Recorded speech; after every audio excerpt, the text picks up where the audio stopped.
Gênesis 3. E o que eu quero mostrar é bem simples para iniciar. Mostrar que Deus faz uma promessa de redenção logo após o primeiro pecado. Versículo 15. Esse é chamado por muitos na teologia desde muito tempo de o proto-evangelho. O primeiro evangelho, né? A primeira manifestação da boa nova de Deus. Versículo 15, Deus fala assim à serpente: porém inimizade entre ti e a mulher, entre a tua descendência e o seu descendente. Este te ferirá a cabeça e tu lhe ferirás o calcanhar. Essa palavra de Deus à serpente é uma palavra de esperança. Tem uma coisa muito curiosa que eu aprendi estudando essa passagem de Gênesis 3. Primeiro, Deus não amaldiçoa com a palavra maldito, homem e mulher, mas ele amaldiçoa a serpente com a palavra maldito. Não é que o homem e mulher não têm maldições sobre eles, mas as maldições são amenizadas. Logo no começo, logo depois do primeiro pecado, ao invés de Deus aplicar plenamente a maldição do pacto das obras, lembra que eu falei que o pacto das obras tinham promessas, mas tinha o castigo. No dia em que comeres do fruto, certamente morrerás. Morte não é experimentada plenamente por Adão e Eva. Por quê? A partir do momento em que eles pecam, Deus já introduz uma aliança de graça. É por isso que, embora eles sejam afastados do jardim, eles não morrem imediatamente. Inclusive, demora muito tempo para morrer. Se você lembra das genealogias, fala que Adão viveu 900 e tantos anos. Só perdeu de Matusalém. Mas ele viveu muito. E isso é expressão do quê?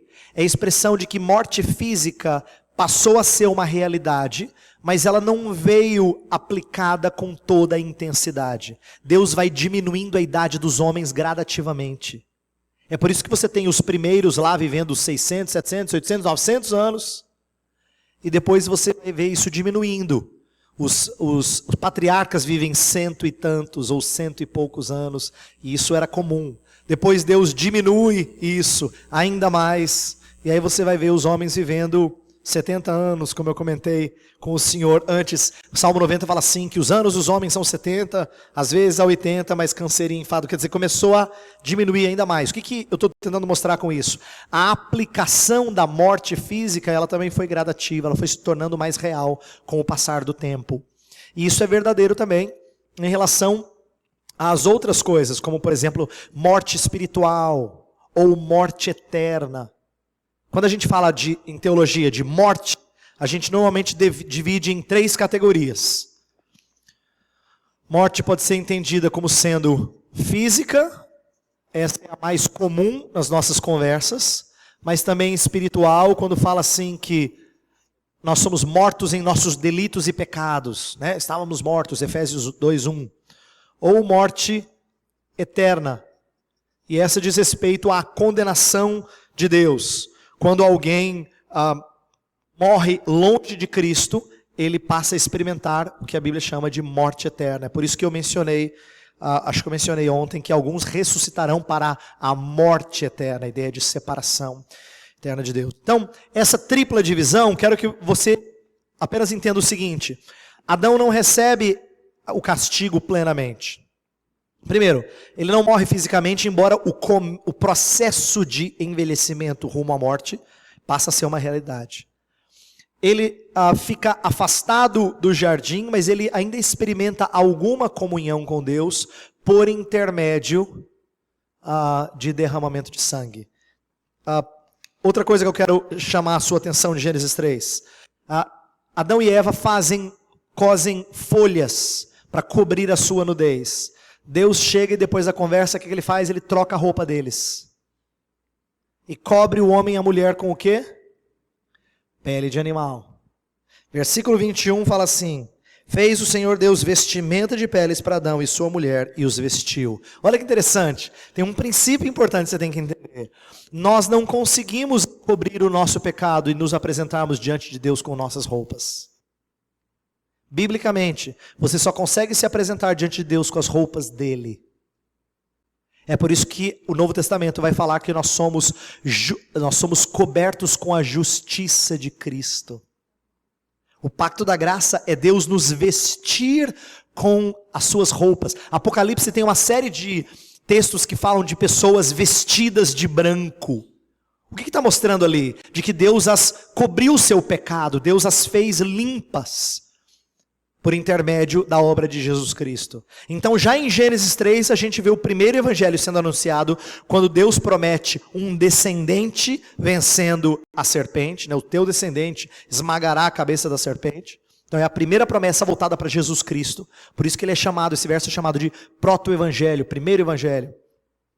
Mas a gente vê Deus também já cobrindo o pecado do homem com as vestes de animais. Porque os homens não podem fazer roupas para si, eles precisam ser vestidos com as roupas de Deus. Então, são as primeiras evidências de que Deus não demora para intervir com outro tipo de pacto. Lembra, Deus é um Deus de aliança. Então, o que eu quero dizer com isso? Quando ele muda no sentido de estabelecer um outro pacto, Deus não muda quem ele é, porque ele continua a fazer alianças. E ele quer dar as mesmas coisas ao homem. Mas agora a maneira de obtê-las vai ser diferente. E é isso que eu quero mostrar nessa segunda parte. Deus vai fazer promessa de vida também. Só que agora quem conquista é outro. Agora o caminho para obter isso, qual é a nossa participação nisso? Não é obediência pessoal e perfeita, como era no pacto de obras que eu expliquei ontem à noite. Tá? Então é importante a gente compreender que no pacto da graça, Deus não vai mudar as suas promessas. Deus só vai tornar possível que você as tenha, introduzindo uma dispensação de graça, por assim dizer. E aí os teólogos reformados vão falar que Deus estabeleceu, como não foi possível atingir vida pelo primeiro pacto, Deus estabeleceu um outro pacto para conceder vida a eles, que é chamado o pacto de graça. Então eu quis começar com Gênesis 3 para você entender que de Gênesis 3 em diante, até o finalzinho da história, é sobre pacto de graça. Então, proporcionalmente, tem muito mais para falar de pacto de graça do que de pacto de obras. Por isso que eu quis falar ontem, uma das palestras Pacto de Obras, é muito bonito, tem muito mais coisa para aprender, mas sobre Pacto de Graça então, tem um monte. Porque a Escritura inteira de agora em diante, Deus vai agir graciosamente na hora que Ele faz uma aliança. Deus vai prometer coisas, mas Ele vai tratar-nos com graça, e as suas exigências já serão exigências graciosas. Tá? E assim, isso vale para muita coisa, eu vou só pincelar aqui, tá bom? Então, ao final, eu vou ter botado só um pirulito na sua boca. E aí você, pastor, tem mais, tem muito mais. Eu não vou ter condições de fazê-lo. Então, eu só vou introduzir e peço a Deus que nos dê condições de ter gosto por isso. E ler um pouco mais. Depois, se você quiser conversar sobre literatura, dicas, eu posso lhe ajudar um pouco, tá bom? Vamos lá, vamos então estudar um pouco sobre as características desse pacto. Quero começar a dizer que esse pacto tem um fundamento que poucas vezes nós ouvimos sobre ele. Mas a teologia reformada, principalmente do século XVII, final do século XVII, começou a desenvolver esse conceito. Ele é menos conhecido no nosso meio, pouca gente fala dele. A gente chama de pacto da redenção. E o pacto da redenção não é a mesma coisa que pacto da graça. É só um termo que é usado para um pacto intertrinitário. Eu quero falar que Deus vai mostrar, dar dicas na Escritura, de que existe uma aliança intertrinitária entre pessoas da Trindade, que vai servir de base para Deus tratar você e eu com graça. Então o que eu quero mostrar aqui? De quando o pecado, olha que bonito, deixa eu tentar descrever de maneira simples. Quando o pecado entra na história humana, Deus mostra uma coisa que você não sabia. De que na eternidade, Ele já tinha feito uma aliança intertrinitária que cuidaria, que providenciaria um caminho de salvação em decorrência do pecado. Eu quero mostrar isso. Eu vou começar com um texto fácil de entender isso. Abre em Tito capítulo 1.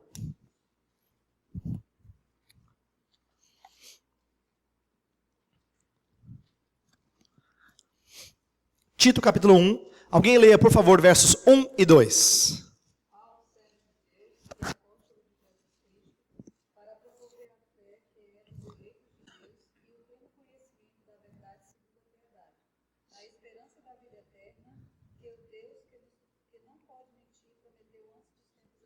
Na esperança da vida eterna, que o Deus que não pode mentir, prometeu antes dos tempos eternos. Perguntinha fácil para você. Prometeu para quem? Você não estava lá. Eu não estava lá. Só podia ter sido uma promessa intertrinitária. Mas olha que curioso. Lá diz que a vida eterna, que era o objetivo do pacto das obras, lembra? Ter vida eterna, assegurada, garantida. Ela já estava prometida antes dos tempos eternos. Bem, promessa, lembra? É um dos elementos do pacto. Então, Deus vai começar a mostrar, eu vou mostrar outros textos aqui, vai começar a mostrar que tem um acordo, um pacto, uma aliança que vai ser revelada agora, que não era conhecida dos homens, mas que vai ser a base para que Deus nos trate com graça. Então ele fala, na esperança da vida eterna, que Deus, que não pode mentir, prometeu antes dos tempos eternos. Prometeu para si mesmo. Prometeu uma promessa intertrinitária entre Pai e Filho. Então eu quero mostrar agora o seguinte, de que existe base bíblica para a gente enxergar essa aliança acontecendo entre as pessoas do Filho. Alguns argumentam que também o Espírito tinha que estar junto, mas isso não está explicitado na Escritura. Então eu só quero mostrar textos, a minha ideia não é explorar muito, mas é mostrar textos para você perceber que os elementos do pacto estão presentes também no pacto da redenção. Lembra que nós falamos que tem 4 elementos: partes, condições, promessa, castigo e, quarto, não tem sacramento nesse pacto. Sabe por quê? Sacramento é um sinal visível de uma graça invisível. Só homem precisa de sinal visível. O Deus não precisa. Então essa graça não tem sacramento. Esse pacto não tem sacramento. Sacramento só funciona para seres humanos que precisam de sinais visíveis, claros. Então por que eu uso esse anel aqui? Porque ele é um lembrete físico para mim da minha união amorosa com a minha esposa. Da minha união afetiva e matrimonial com ela. Nós temos sacramentos porque eles, ou no caso, ceia do Senhor, batismo. Por que o batismo é um sacramento? Porque Deus está mostrando através daquele sinal a limpeza que o Espírito de Deus faz na vida de quem se achega ao seu povo. Então, eu quero mostrar para vocês que sacramento é parte de toda a aliança que Deus faz com o homem, mas não necessariamente Deus faz consigo. Eles não precisam de um sinal visível, de uma graça invisível, tá bom? Mas esses 3 têm. A gente começa a perceber que tem partes, que tem condições, que tem promessa e castigo. Então eu quero dar algumas dicas. Vamos lá. Vamos ler alguns versos. Vou pedir para você me ajudar. Primeiro, nós sabemos que Deus coloca condições para o seu filho. O pai coloca condições para o seu filho cumprir. Uma delas é de colocar-se debaixo da lei. Gálatas 4, versos 4 e 5. Gálatas 4, versos 4 e 5.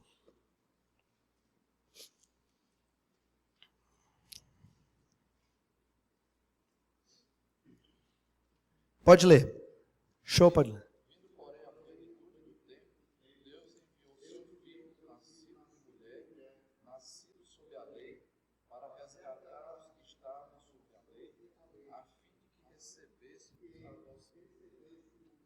Olha só, nascido sob a lei para nos resgatar da maldição da lei. né, para nos resgatar da condição que nós estávamos.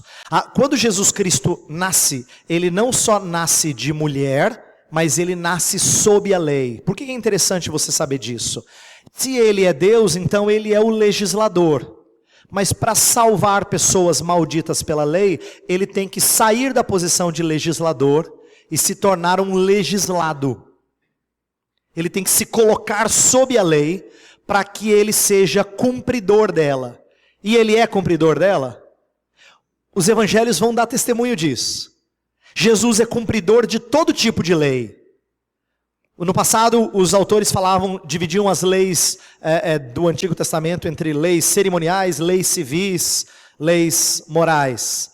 Pois Jesus Cristo sempre foi zeloso em cumprir todo tipo de lei. Por exemplo, quando pediram a ele para ele pagar imposto a César, o que ele fez? Pesca o peixe, abre o peixe, tira a moeda. De quem é a esfinge? De César. Toma aqui, imposto. Mas lembre de dar para Deus o que é de Deus.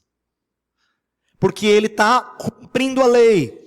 Quando ele celebra festas, como por exemplo, às vezes ele está no templo, celebrando festas judaicas. Tem vezes que ele está lá na hora da festa dos tabernáculos. Quando celebra a Páscoa, ele pede para se preparar a Páscoa do jeito que Moisés tinha dito. A única diferença é que não tinha cordeiro. Porque o cordeiro estava presente. Mas ele é uma pessoa, um judeu, obediente às leis de Deus. E não só leis cerimoniais, leis civis, mas leis morais. Jesus Cristo foi cumpridor perfeito. É por isso que em Hebreus 7, abre lá em Hebreus 7, por favor. Verso 26 e 27, fala de quem se tornou um sumo sacerdote perfeito. Hebreus 7, versos 26 e 27 diz assim: com efeito nos convinha um sumo sacerdote como este, santo, inculpável, sem mácula, separado dos pecadores e feito mais alto do que os céus, que não tem necessidade, como sumo sacerdote, de oferecer todos os dias sacrifícios, primeiro por seus próprios pecados, depois pelo do povo, porque fez isto uma vez por todas, quanto a si mesmo se ofereceu. Olha só, ele tinha que ser perfeito cumpridor da lei. Cumprir a lei, portanto, era uma condição. E ele tinha que fazê-lo para se tornar sumo sacerdote do seu povo, que não precisa oferecer sacrifícios para si, como o sumo sacerdote no Antigo Testamento fazia. Ele também era pecador, ele representava o povo, mas ele tinha que trazer oferta para os pecados dele também. Jesus não, ele não precisa trazer ofertas para os seus pecados. Então ele acaba sendo a oferta pelos pecados dos outros. Ele é tanto o ofertante quanto a oferta. Ele é tanto o sumo sacerdote quanto o cordeiro. E ele oferece a Deus como cumprimento dessas condições. Não só isso, a gente vê no Novo Testamento muitas vezes a linguagem clara de promessa. O filho cobrando o pai que cumprisse as coisas que o pai havia prometido. Por exemplo, um texto muito claro disso é João 17. Abre João 17. Você lembra que Jesus Cristo falou assim: restitui-me a glória que eu tinha antes de haver mundo. Quer dizer, fazia parte do trato dele com o Pai, de que ele se humilharia, se colocaria sob a lei, passaria alguns anos vivendo sob humilhação, mas não era para sempre. Olha só, João 17, verso 5. E agora glorifica-me, ó Pai, contigo mesmo, com a glória que eu tive junto de ti antes que houvesse mundo. Por que ele pede isso? Porque ele diz no verso 1 e 2. No 4. Eu te glorifiquei na terra, consumando a obra que me confiaste para fazer. O filho está dizendo assim: cumpri as condições. Eu consumei. É claro que estava para ir para a cruz. E na cruz o que ele diz? Está consumado. Ele está cumprindo as condições. E o que ele pede em troca? Pai, agora me dá as promessas que o Senhor fez. Então, olha que curioso. Abre em Filipenses 2. Filipenses 2. A partir do versículo 5...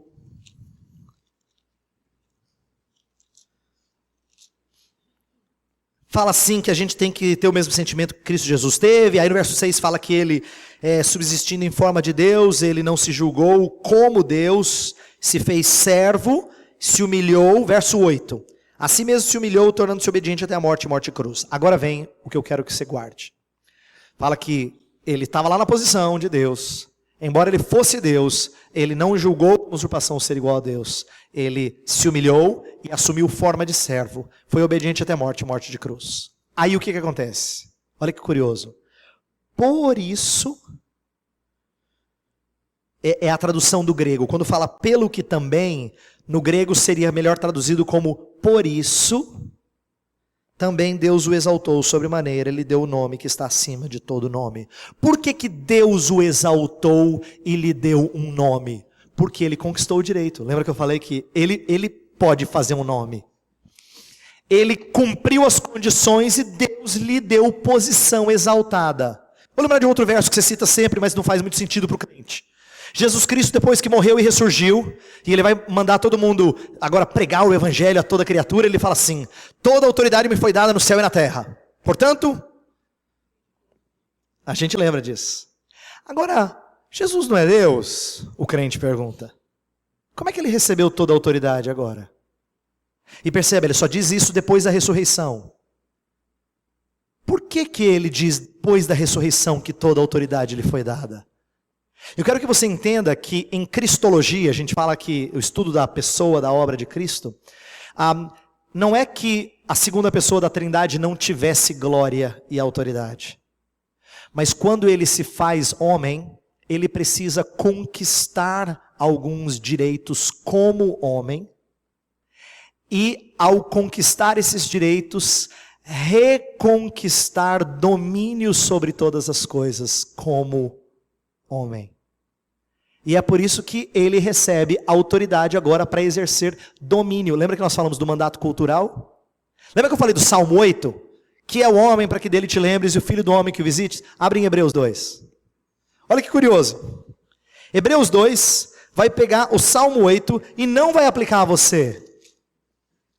Vai aplicar a Jesus Cristo. Olha que interessante. Hebreus 2. Verso 5, fala assim: pois não foi a anjos que sujeitou o mundo que há de vir, sobre o qual estamos falando, antes alguém em certo lugar deu pleno testemunho dizendo: que é o homem que dele te lembres? Olha, está citando o Salmo 8. Ou o filho do homem que o visites, fizeste-o por um pouco menor do que os anjos, de glória e de honra o coroaste, o constituíste sobre as obras das tuas mãos, todas as coisas sujeitaste debaixo dos seus pés. Olha agora, o autor aos Hebreus vai explicar Salmo 8 para você. Ora, desde que lhe sujeitou todas as coisas, nada deixou fora do seu domínio. Agora, porém, ainda não vemos todas as coisas a ele sujeitas. Vemos, todavia, aquele que por um pouco, tendo sido feito menor que os anjos, Jesus, por causa do sofrimento da morte, foi coroado de glória e de honra, para que pela graça de Deus provasse a morte por todo o homem. Não está falando de você e de mim. Está falando de Jesus. O Salmo 8, para o autor aos Hebreus, é cumprido por Jesus Cristo. Lembra que eu falei que na queda o homem quebrou o mandato cultural, o social e o espiritual? Eu quero que você saiba que o único homem que cumpre os três é Jesus Cristo. Perfeitamente. Ele é quem vai colocar todos os inimigos debaixo dos seus pés. Ele vai exercer domínio sobre as coisas da criação. Ele é quem ama o próximo de tal forma, ele fala assim: ninguém tem maior amor do que este, de dar a vida pelos seus amigos. Não é? Ele não falou assim? João capítulo 15, 13, não, acho que 15. Ele falou de dar a vida pelos seus amigos. Ele cumpriu o mandato social de uma maneira incomparável. E ele é cumpridor do mandato espiritual porque ele consegue ser próximo e leal ao seu Pai, mesmo nos momentos de maiores angústias. Mesmo no momento de maior angústia de ser separado de Deus, presta atenção, ele ainda considera o seu Pai, meu Deus, meu Deus. Lembra? Quando ele fala, por que me desamparaste? Ele chama o seu Pai de meu Deus. Mesmo separado de Deus, mesmo experimentando o abandono de Deus, ele é leal ao seu Pai. Ele falava inclusive o tempo todo que a sua comida e a sua bebida era fazer a vontade do Pai. O que eu estou tentando mostrar para vocês? Que quando Jesus Cristo se faz carne, ele executa uma aliança feita na eternidade. A gente tem algumas dicas sobre isso que eu não vou ter tempo de entrar com vocês em detalhe, mas Lucas 22, 29, não dá para ver isso em português com muita clareza, mas o grego ajuda a gente. Lucas 22, 29 fala que Deus lhe concedeu, lhe confiou um reino. Olha lá, Lucas 2, 29. Fala assim, agora Senhor pode... não é 2, perdão, 22. Lucas 22, 29, perdão. Lucas 22, 29, fala assim, ó. Assim como meu pai me confiou um reino, eu vou-lo confio. Esse me confiou em grego é diathemi. E diathemi é da mesma raiz da palavra aliança, diatheke. É a mesma raiz, fazem parte do mesmo grupo semântico. O que isso significa? Que autores reformados do passado disseram que esse é um texto em que diz que Deus deu a ele em aliança um reino. E faz sentido. Presta atenção, isso aqui é muito bonito. Embora Jesus Cristo seja Deus, como o Pai é Deus, ele como mediador, portanto homem também, faz algumas coisas que são por um certo tempo. Por exemplo, 1 Coríntios 15, a partir do verso 24, fala que ele vai colocar todos os inimigos debaixo dos seus pés, e o último deles é a morte. E quando terminar de colocar todos os inimigos debaixo dos seus pés, sabe o que ele vai fazer? O que ele vai fazer? Ele vai entregar o reino ao seu Deus e Pai. É como se ele estivesse dizendo assim, Pai, tá aqui, ó, cumpri.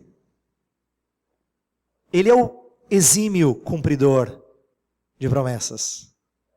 Ele é o exímio cumpridor das condições. Então o que eu estou tentando mostrar muito rapidamente, eu não tenho tempo de entrar nisso. Quando eu dou aula de mestrado, eu gasto um dia inteiro explorando o pacto da redenção. Então eu só vou dar um gostinho para vocês hoje. Eu só estou tentando mostrar que existe uma coisa que a Escritura diz, não tão claramente, um pouco mais veladamente, mas está lá, de que quando surge o pecado na história da humanidade, Deus revela um plano que já estava feito. Não foi elaborado ali de última hora. Já estava feito, intertrinitário, uma aliança intertrinitária para a salvação dos homens. E aí que entram doutrinas preciosas para o reformado, como eleição. E mesmo decretos de Deus relacionados à nossa redenção, quando fala que Jesus Cristo é o Cordeiro morto antes da fundação do mundo. São todas coisas reveladas acerca dessa aliança. Então, tem as partes, pai e filho, tem as condições que o filho tem que exercer, tem que cumprir, mas ele tem promessas. Ele não recebe castigo, porque ele não é um descumpridor, mas como ele assume o lugar de homens, ele tem que pagar o castigo próprio do pacto das obras. Então ele morre. Mas ele cobra do seu pai as promessas, porque ele é cumpridor da lei. Então ele fala, pai, restitui-me isso. Ele recebe autoridade, ele domina o seu reino, ele bota todos os inimigos debaixo dos seus pés. E com isso tudo, o que eu estou tentando mostrar é com isso tudo, Deus cria um caminho de redenção para você, tá? Teria muito mais para dizer, mas eu queria fechar aqui para dizer que o pacto da redenção, que é esse pacto intertrinitário, é a base para agora Deus tratar com você graciosamente. É como se ele dissesse assim, você está preocupadíssimo que tem alguém te cobrando. Cobrando porque você começou a dever aqui, coisa da família que enrolou, você não foi culpa sua, mas também teve algumas decisões não muito boas suas, e tem alguém que está vindo atrás de você e te cobrando, e te cobrando, e te cobrando. Isso vai dando uma aflição, você está com medo do que essa pessoa pode fazer com a sua família, com seus bens. De repente alguém chega e fala assim, fique tranquilo, sua situação foi resolvida. Eu vim só acertar aqui sua herança. Como é que é? Não, agora você não está devendo, agora você tem crédito. Tem uma herança aqui para... É assim. Por que é boa nova? Você era um devedor. Deus, o oficial de justiça chega na sua porta e vem trazer boa notícia. Eu vim trazer boa notícia aqui. Eu queria que você assinasse aqui, porque tem uma herança para você. A sua e a minha situação mudam radicalmente Porque Deus mostra que tem um plano que resolve o seu problema anterior por ocasião do pacto das obras. O pacto da redenção é a revelação que Deus dá do porquê que Ele pode estabelecer agora uma nova aliança com você, uma aliança de graça. Eu quero gastar o resto do nosso tempo, que não é muito, falando um pouquinho desse pacto de graça. Como é que Deus trata eu e você? Como é que agora Deus vai se relacionar em aliança comigo e com você?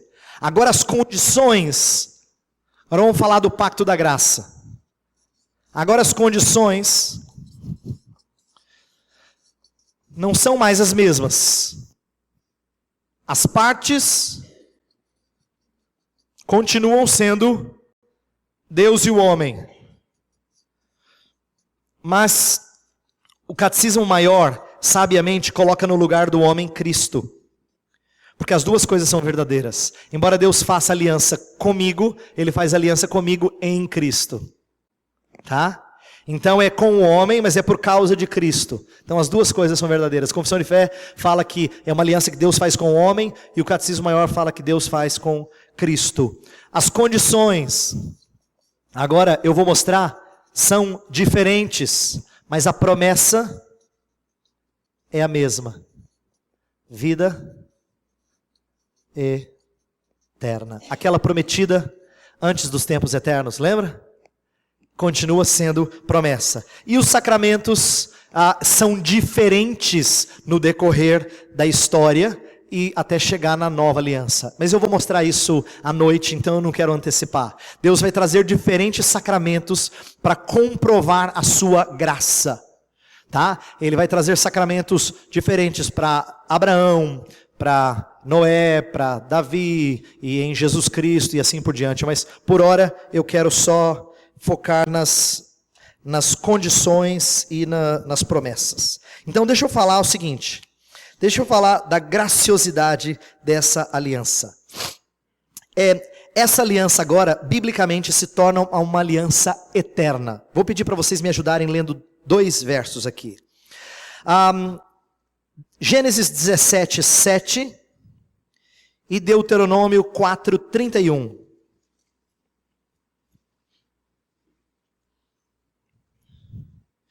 E outra pessoa, Hebreus 13, 20. Vamos ler esses 3 versos. Gênesis 17, 7, Deuteronômio 4, 31 e Hebreus 13, 20. Por hora, tá bom. Tem mais, mas eu só quero dar um gostinho, uma amostra. Vamos lá, me ajude. Gênesis 17.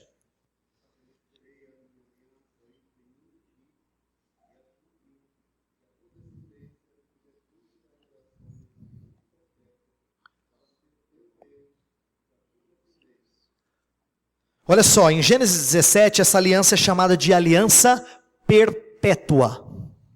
Esse termo é importante. Aliança perpétua. Alguém lá de trás, por favor, que fica mais fácil para vocês aí ouvirem. Alguém leia Deuteronômio 4, 31, por favor. Alguém que está mais atrás na igreja. Bem alto para a gente ouvir.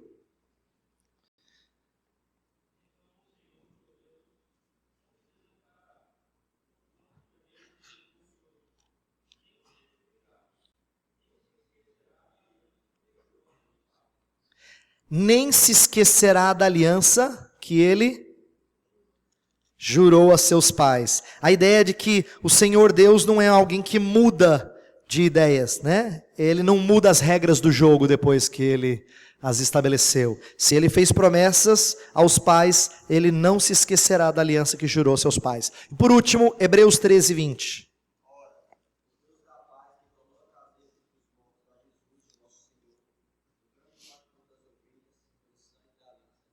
Sangue da aliança eterna. O que eu quero enfatizar com esses 3 versos? Está presente em Gênesis, Deuteronômio, tem Salmos, tem outros textos lá de Salmos, de profetas, mas eu quis mostrar só um pouco para você entender que a Escritura inteira fala que a aliança que Deus faz com o homem agora é uma aliança eterna. Agora, como é que ela pode ser eterna? Só tem um jeito. Ela só pode ser eterna se ela só pode ser inviolável se já tiver um jeito das condições serem cumpridas. Então deixa eu explicar da seguinte maneira. Pode ser um pouquinho confuso, mas vou pedir para você ter paciência. Eu espero que ao final fique claro.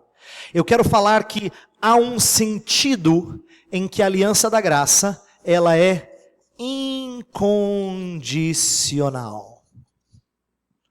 Deus não exige condições que, se você não as cumprir, perdeu. Por que eu estou dizendo isso? Porque a Escritura vai falar que não tem nada que nós podemos fazer que faz com que a gente perca os privilégios dessa aliança. Olha só, Romanos 8 fala que nada nos separará do amor de Deus em Cristo Jesus. Lembra? Nem morte, nem vida, nem anjos, nem principados, nem coisas do presente, nem do porvir, nem poderes, nem alturas, nem qualquer outra criatura, inclusive você. Nem as suas bobagens te separam de Deus. Olha que coisa boa. Nem as minhas cabeçadas, nem a minha incompetência espiritual me separa do amor de Deus em Cristo Jesus. Por quê? Porque essa aliança é perpétua, eterna. Deus não se esquece da aliança feita com os pais. Eu quero mostrar isso a vocês, para vocês entenderem que quando Deus renova a aliança com o seu povo, Ele não renova quando o povo está bem. Presta atenção, na Bíblia, toda vez que a aliança é renovada é quando o povo está mal. Pode prestar atenção. Vou dar um exemplo. Vamos começar a história. A primeira vez que a palavra aliança aparece na Escritura está em Gênesis 6,18, é com Noé. Mas o que eu vou tentar mostrar um pouquinho hoje à noite é que lá o termo no hebraico não deveria ser estabelecerei, mas continuarei. O termo kun no rifil, no hebraico, ele dá a ideia de continuar. Então Deus está renovando uma aliança que já tinha sido estabelecida em Adão. Eu vou mostrar isso melhor hoje à noite. Mas olha que interessante, Noé era o momento que o homem estava mal, não é? Mas Deus estabelece uma aliança com Noé. E é por isso que ele não destrói toda a terra. Depois vem o tal de Abraão. Lembra que Deus faz aliança com Abraão? Nós lemos ontem, Gênesis 15, corta as partes, o fogareiro passa entre as partes. Lembra que a gente leu? Ele prometeu uma descendência numerosa. Você fala, que história linda. Esse Abraão é privilegiado, hein? Capítulo 16, o que ele faz? Dorme com a serva. Porque ele não acredita na promessa de que ele vai ter filhos como as estrelas do céu. Ele é incrédulo ainda. Ele ainda titubeia. Então é por isso que ele ouve a sugestão da esposa e dorme com Agar. É claro que a esposa fica enciumada com a sugestão dela, e depois tem que expulsar a serva e o filho. Você lembra? A história é complicada. Você vai dizer assim, Sara, resolve, né? O que você quer? Mas ele dorme com a serva, tem um filho que não é o filho da promessa. E no capítulo 17 de Gênesis, olha como é que ele começa. Se você estava lá em Gênesis 17, ele começa assim. Quando atingiu Abraão a idade de 99 anos, apareceu-lhe o Senhor e disse-lhe, eu sou o Deus Todo-Poderoso, anda na minha presença e sê perfeito. Por que Deus está dizendo isso? Porque ele não estava andando na presença de Deus e agindo de maneira perfeita. Ele pecou contra o Senhor, ele não creu na promessa. Deus está exortando ele. Agora, ao fazer isso, Deus está dizendo, acabou, viu? Belém, Belém. Nunca mais fico de bem. Não, não é assim que Deus faz. Pelo contrário, o que ele faz? Ele renova a aliança. Continuidade do texto, ele fala assim, farei uma aliança entre mim e ti. Ele já não tinha feito aliança? Ele está renovando a aliança. Ele não está fazendo do zero, ele está renovando. Se você olhar para o livro dos reis, livro dos crônicas, às vezes tem um personagem tipo assim, rei Josias. Fala que rei Josias fez uma aliança com Deus. Mas Deus já tinha feito uma aliança com o rei Davi. Só que, por que eles estão renovando a aliança? Por causa de pecado. Porque Josias foi quem sucedeu Manassés, que foi o rei mais mau do reinado de Judá. Ele vem logo depois do reinado de Manassés. Tem Amon, depois vem Josias, e o povo está idólatra e longe de Deus. E Josias quer aproximar-se de Deus. Então o que ele faz? Uma aliança. Por que eu estou dizendo isso? Toda vez que Deus renova a aliança, é depois de grande pecado. Isso mostra que Deus não deixa com que a aliança pereça. Ela é inviolável, porque Deus não pede que você seja perfeito para ela ficar de pé. ela fica de pé porque Deus cumpre a parte dele. É por isso que Deus se apresenta como o marido fiel de uma esposa infiel em todas as Escrituras. Oséias é a história mais linda, mas Ezequiel 16 fala disso também. Ele é o marido que permanece fiel, mesmo quando a sua esposa é infiel. Ele fez uma aliança eterna. Inclusive, a gente tem aplicação até social em relação a isso. Divórcio na Bíblia, ele é lícito em algumas específicas condições. Uma delas é quando há relacionamento sexual ilícito. Jesus deixa isso muito claro. Mas, quando Jesus fala disso, presta atenção. Ele fala assim, por causa da dureza dos vossos corações. Ele abre essa exceção porque ele sabe que nós temos coração duro e temos dificuldade de lidar com quem foi infiel para conosco no casamento. Mas por que Deus está dizendo isso? Porque Ele consegue lidar com quem é infiel com Ele. Ele sabe que os nossos corações são fracos, mas Ele já foi traído tantas vezes por você e por mim. Mas Ele não disse, estou saindo fora. Ele nunca disse. A aliança dele com você é inviolável.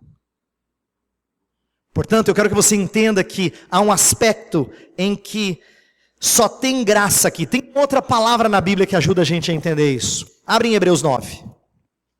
A palavra de Hebreus 9 para descrever essa aliança é a palavra testamento. Eu não tinha condições de projetar hoje aqui, mas se eu tivesse, eu ia projetar para vocês alguns parágrafos da Confissão de Fé, que dizem que a Bíblia apresenta o pacto da graça como um testamento. Foi uma sacada muito boa que os puritanos tiveram quando escreveram isso. Por quê? A ideia de testamento, ela mostra a incondicionalidade dessa aliança. Eu vou explicar. Leia, por favor, versos 15, 16 e 17.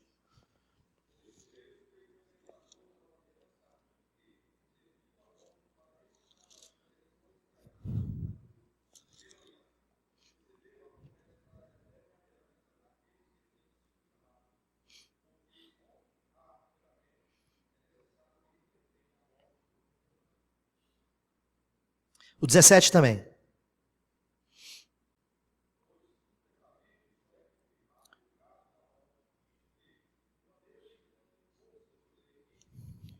Olha só, o autor aos Hebreus usa a analogia do testamento para falar da aliança que Deus tem conosco. E por que isso é importante? Porque num testamento, você que recebe a herança não tem que fazer nada. Só o testador é que tem que fazer alguma coisa. E de acordo com a lei, é preciso que ele morra. Então olha que interessante. Deus não faz igual Papai Noel. Ele não chega para você e fala assim, eu tenho um presente para você, mas você foi um bom menino. Não, ele não faz igual Papai Noel. Deus não trabalha com méritos. Com você ele trabalha com graça. Ele dá presente até para mau menino. Ele dá presente até para mau menino. Por quê? Porque para que nós recebamos essas dádivas, basta que o testador morra. E se ele é o nosso representante, nós estamos nele e temos a herança que vem dele. Quando ele morre, ela se torna nossa. Por isso que eu falei ontem, em Cristo, em Cristo, em Cristo, aparece nas cartas paulinas o tempo todo. Porque eu e você temos herança porque estamos em Cristo. Ele é o testador. Então, a ideia de testamento é muito boa. Porque testamento normalmente é escrito assim, quando eu vier a falecer, tal, fulano, ciclano, vão receber isso. Não tem assim, se o fulano ganhar tanto, ele pode ter a minha casa. Não, não tem. Normalmente a tradição não combina com testamento. Testamento pressupõe que basta que eu morra, eles vão ter isso e aquilo. Então a analogia de testamento, ela é trazida para explicar como é que Deus trata conosco. Por que eu e você temos esses presentes? Porque Jesus Cristo morreu. É a única condição. Então, primeira lição que eu quero ensinar do Pacto da Graça é que, nesse sentido, ele é incondicional para nós. Porque Cristo é que cumpre algumas condições, como por exemplo morrer.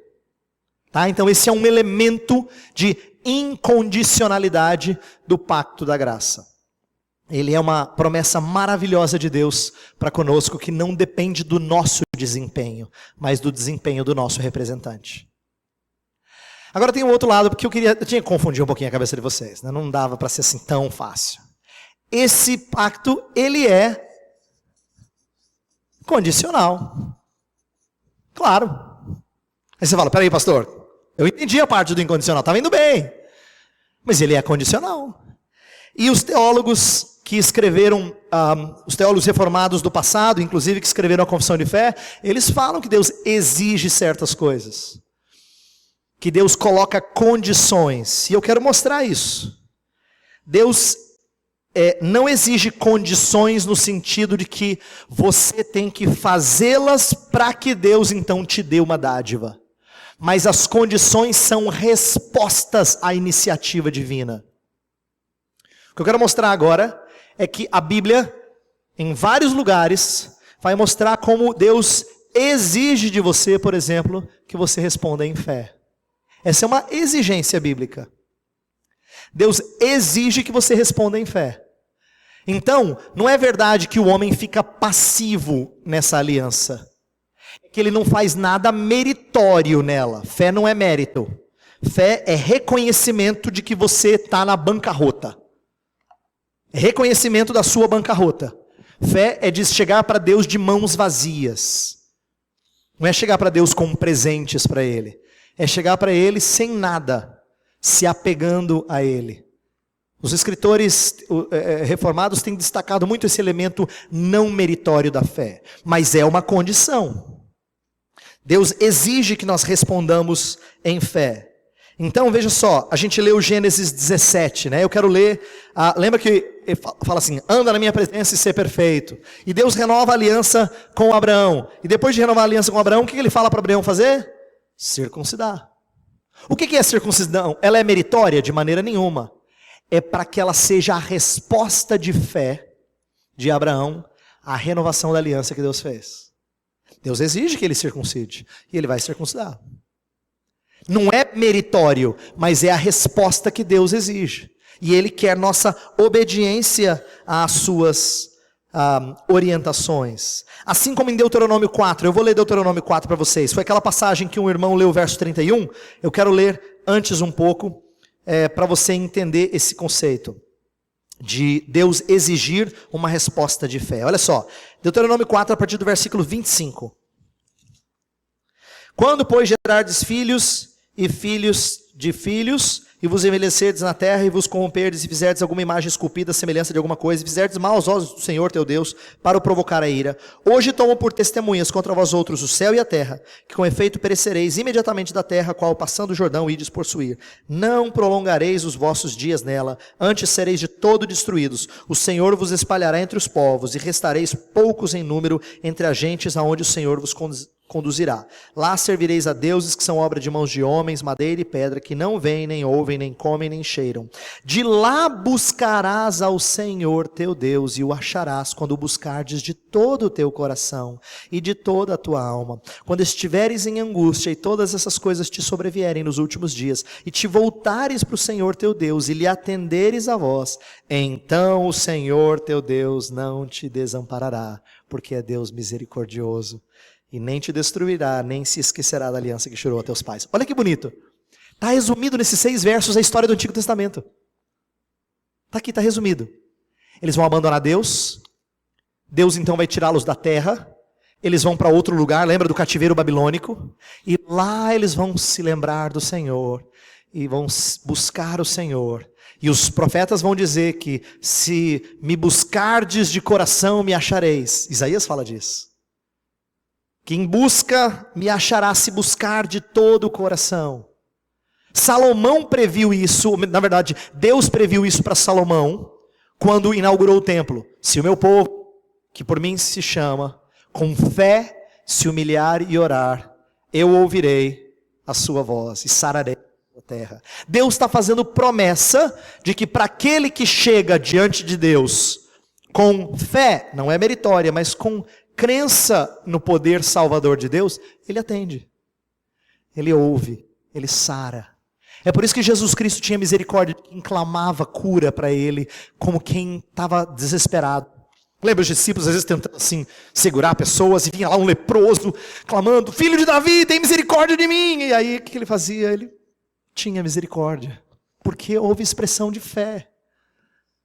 Às vezes o Senhor Jesus tomava alguém que era desprezado dos outros, como uma adúltera, e ele falava assim, a tua fé te salvou. Ele não está dizendo que a fé tem méritos, está dizendo que a fé é a apropriação das promessas de Deus. Quem tem fé atende às condições de Deus no pacto da graça. Em todas as vezes que a Escritura fala de fé, ela está falando de condições. Quando ela fala de obediência, ela está falando de condições. Por exemplo, Filipenses 2:13. Quer ver? Filipenses 2, 12 e 13.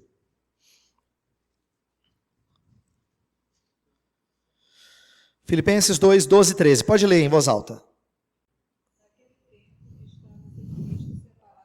Não, é Filipenses 2, 12 e 13.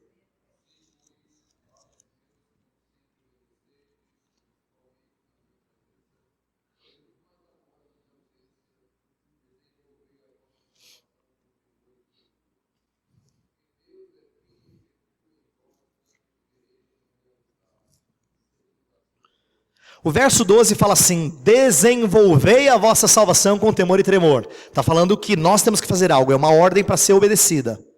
É a ideia de que nós cumprimos a ordenança divina. Desenvolva a sua salvação, seja alguém confiante em Deus, tema o Senhor, trema diante do Senhor. É a ideia de fé e de obediência decorrente da fé. Esse é o desenvolver a salvação com temor e tremor. E quando a gente fala de santificação, nós estamos exortando os crentes a serem obedientes a Deus. Agora o verso seguinte fala que Deus é que concede esse poder, porque Deus é quem efetua em vós tanto querer como realizar. Então olha que interessante, o pacto da graça, ele tem condições? Tem, mas Deus dá para você as condições que Ele te pede.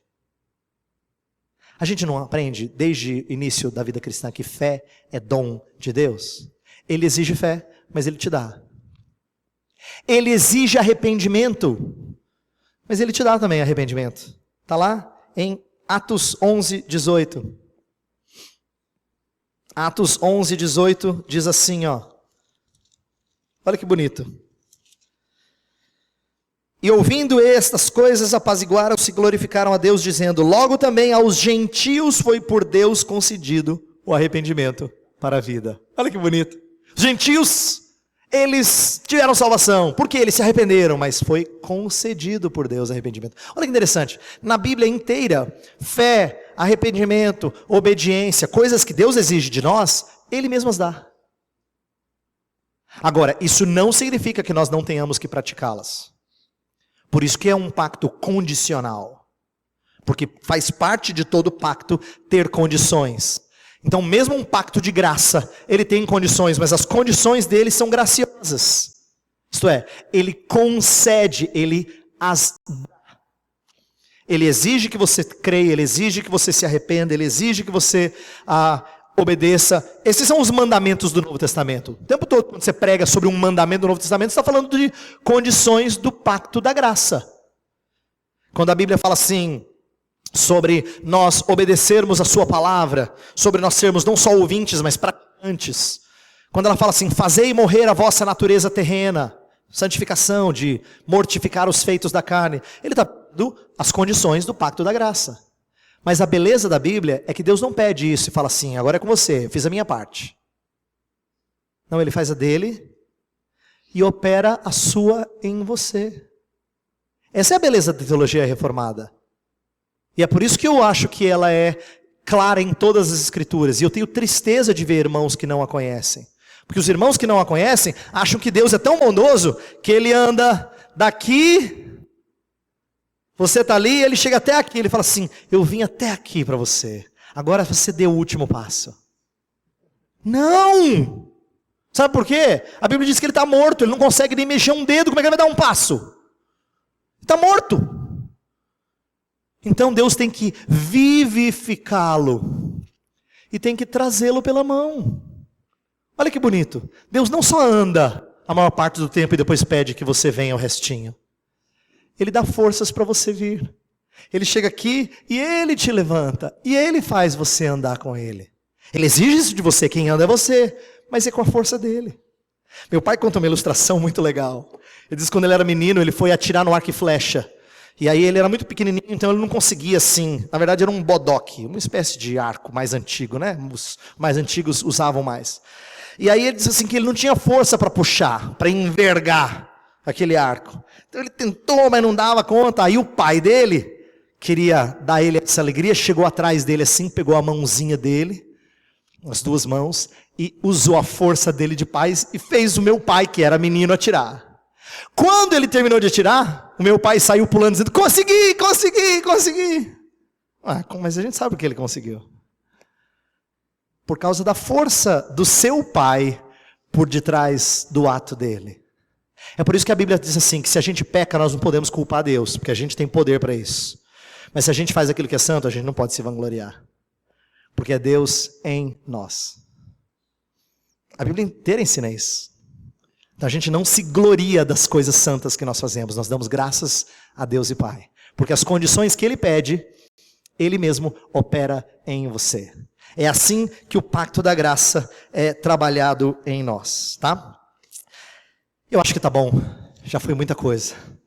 Vamos parar por aqui. À noite a gente vai ter mais. Eu só queria que você entendesse algumas dessas verdades. E vou orar para a gente terminar a minha parte. Depois eu vou passar, Pastor Carlos. Vamos falar com Deus. Vamos agradecê-lo. Já que Deus tem dado a nós a alegria de conhecer essas verdades, né? Vamos fechar os olhos. Ó Senhor, Tu és Deus de toda graça. E essa graça não cansa de ser boa nova nos nossos ouvidos.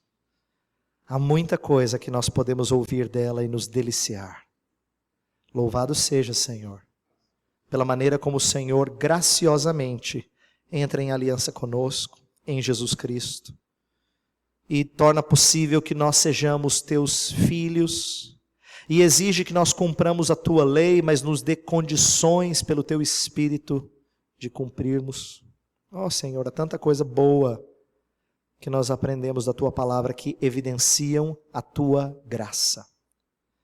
Nós queremos terminar esse momento matutino louvando o Senhor pela Tua graça. Louvando a Tua graça excelsa. Ó Deus, essa é uma das Suas muitas glórias.